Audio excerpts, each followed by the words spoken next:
Years ago, you may remember Hillary and I were rivals for the Democratic nomination. We battled for a year and a half.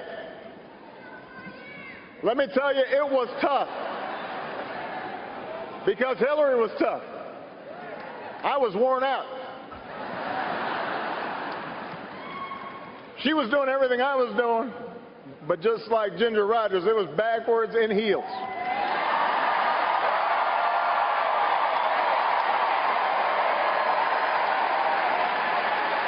And every time I thought I might have the race won, Hillary just came back stronger.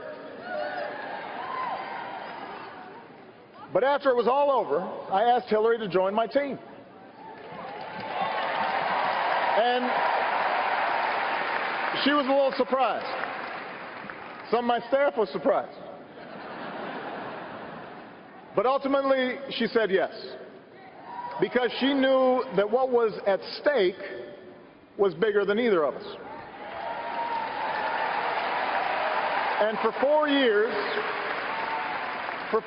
I had a front row seat to her intelligence, her judgment, and her discipline.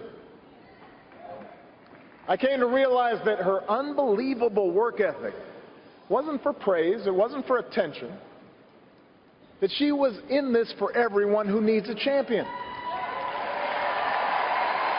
I understood that after all these years, she has never forgotten just who she's fighting for. Hillary's still got the tenacity that she had as a young woman, working at the Children's Defense Fund, going door to door to ultimately make sure kids with disabilities could get a quality education. She's still got the heart she showed as our First Lady, working with Congress to help push through a children's health insurance program that to this day protects millions of kids.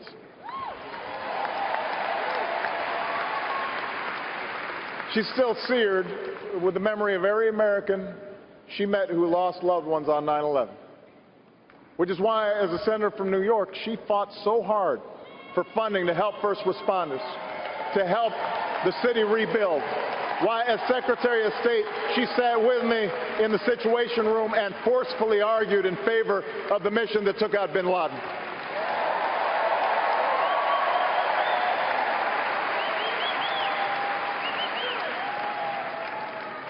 You know, nothing truly prepares you for the demands of the Oval Office.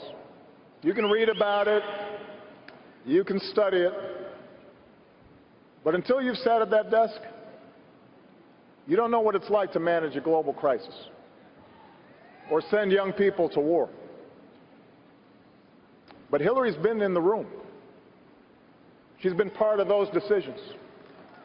She knows what's at stake in the decisions our government makes. What's at stake for the working family, for the senior citizen, for the small business owner, for the soldier, for the veteran. And even in the midst of crisis, she listens to people and she keeps her cool and she treats everybody with respect. And no matter how daunting the odds, no matter how much people try to knock her down, she never, ever quits.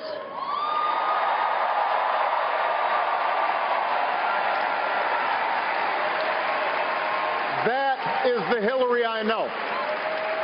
That's the Hillary I've come to admire. And that's why I can say with confidence, there has never been a man or a woman, not me, not Bill, nobody, more qualified than Hillary Clinton to serve as President of the United States of America.